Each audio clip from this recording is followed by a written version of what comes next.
Fa Dreams Media timakunyadilani kwambiri chifukwa munapanga chisankho chotsatira ife kuti tizikupatsirani zonse zomwe zikuchitika mdziko muno.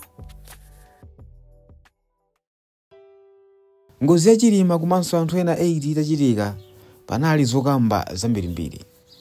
Koma zodziwika ndi zoti kunabwera kafukufuku omwe adafufuza za ngozi ndipo adapereka malipoti yawo.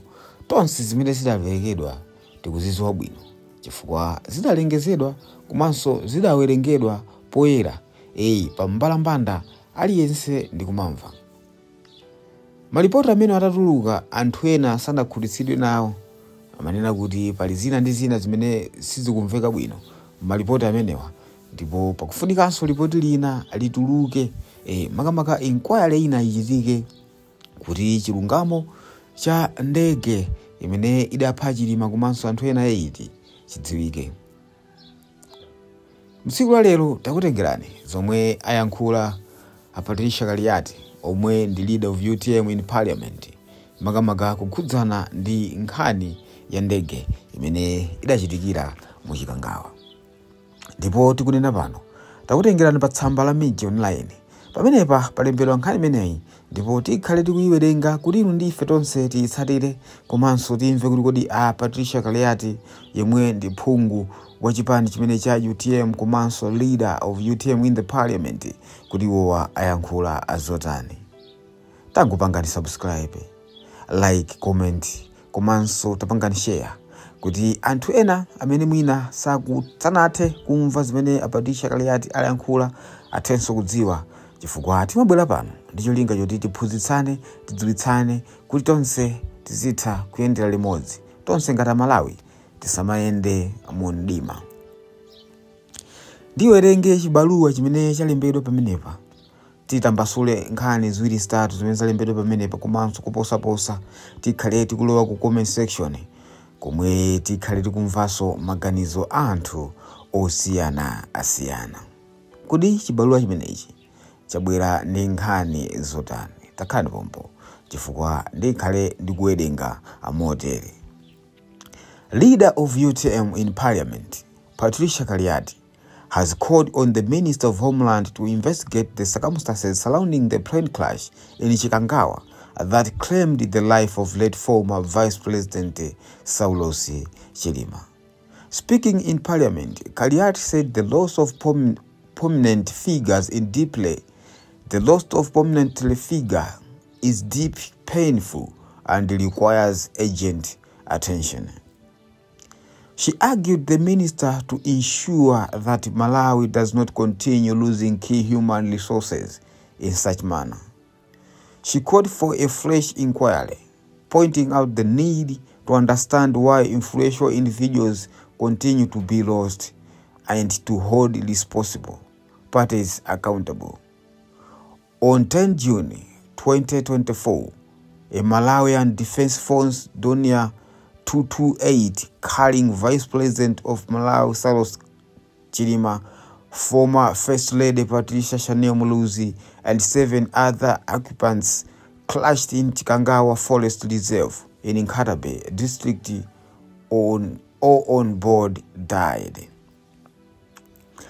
Chibaluwa chomwe atiponyera minji pamenepa ndi chimenechi, ndipo chikukamba motambasula mwina tingobwera mchichewa kunena kuti amene ali wamkulu wa chipani cha UTM ku parliament Patricia Galliyati apempha makamaka unduna wa minister unduna wa Homeland and Security kuti ufufuzenso makamaka ngozi ya ndege imene idachitika mu Chikangawa. Iwo ndithu anena kuti kuluza kwa Saulos Chilima komanso anthu ena 8 amene anali mu ndege imeneyi ndikopweteka kwambiri kwa Malawi ochuluka, ndipo iwowa atsikimiza kunena kuti pakufunika ndithu pachitike kafukufuku wina kuti ndithu chilungamo chenicheni cha nkhani imeneyi chidziwike, komanso anthu amene ali okhudzidwa kuti mwina adachita kulekerera muwiri mutatu ndithu iwowanso aonene kuti kodi tani nawo akuti pa chizungu chake akusalirona kuti hold responsible parties accountable. Amene akukhudzidwa ndithu nawonso akuoneka kuti aone kuti apangidwa motani. Ndipo pa 10 Juni pamenepa ndi tsiku losaiwalika kwa Malawi ochuluka. Ndingofuna ndingotambasulaso modele kuti mwezi wa Juni menewu tinaluza anthu ochuluka kwambiri kuno ku Malawi. Ndipo timakumbukira kuti Lucius Banda nawonso anatisiya mwezi omwewu. Ndipo ndi mwezi omwewu so umene loya odziwika bwino amene yuso nayenso kumene kunkapita ndege imeneyi nayenso analiso ndithu atatisiya mwezi omwewu wa Juni. Koma nkhani yake ikulu imene apa ndiyokhudza makamaka imfa ya Chilima komanso anthu ena 8 amene adakwera nawo ndege imeneyi imene idadzetsa ndithu kukhetsa misonzi ya Malawi ambiri. Tikunena pano chisoni chimazungulirabe makamaka tikaganiza zomwe zidachitika pa tsiku limeneli. Kodi inu amene mukutionera pakadali pano maganizo anu ndi otani? Kodi pakufunika pachitikenso kafukufuku wina kuti tidziwe chilungamo chenicheni chomwe chidanyamula moyo komanso miyoyo ya anthu ena 8 kuphatikizapo Vice President Dr. Saulos Klaus Chilima omwe adakwera nawo ndege, kapena tizisiye zipite? Tipange bwanji pamenepa? Tikufuna maganizo anu muike mu comment section mo, chifukwa zimenezi zomwe zitatithandizire kuti tidziwe chilungamo chake chenicheni kuti nkhani imeneyi idayenda motani. Pakadali pano ndakunyamulani mu comment section momwe tikhale tikuwerenga maganizo anthu osiyanasiyana amene ayika nawo maganizo pa tsamba limene la Mage Online kuti nawonso kodi zinthu zawo akuziganiza amotani. Tiwerenge ndithu comment yoyambirira kuchokera kwa Amdipito wayo akuti that's the way to go. Felix Sifukwe akuti even those who are not politicians are clapping hands. Ndithu makomenta kutero ndithu kuti iyi ndithu ndi njira ino tichite wina sowana kuti ngakhala amene salandale pa nkhani yokhayi anthu akuombera m'manja. Tiwerenge comment ino yochokera kwa Anderson Banda kuti I too welcome that investigation as it will be done by a different party, not MCB.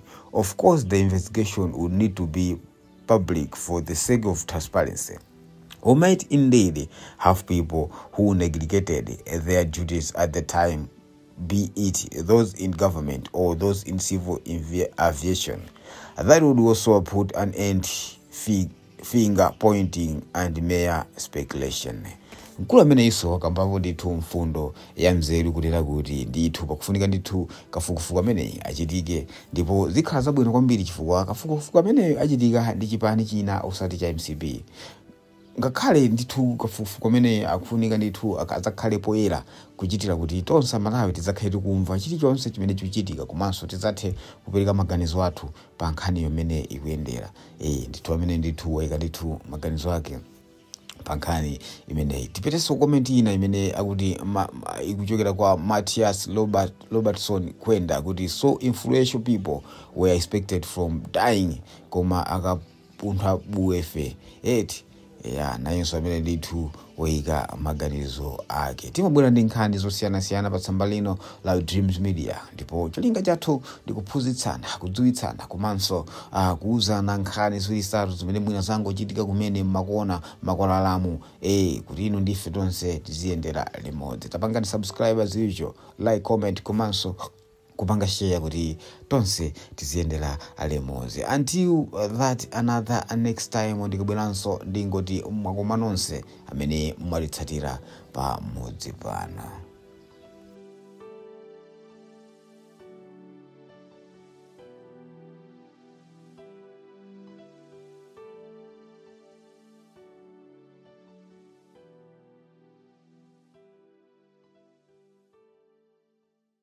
Tikuyamikeni komanso kuthokozani popanga chisankho chokhala pamenepa kumvetsera komanso kuonera zomwe takubweretserani. Chomwe tingakupempheni choti ngati mulalendo pamudzi pano tapangani subscribe, chifukwa mukatero inu ndife tidzendera limodzi kuyambira lero mpaka na masiku omwe akubwera kusogoloko. Timabweratu ndi nkhani zochokera ngodya zonse zinayi za mdziko lino, kotero kuti inu simukuyenera kuti mukhale kunja kwa nkhani zimenezi. Tapangani subscribe, like, comment komanso share kuti tikhale limodzi mu ulendo umenewu.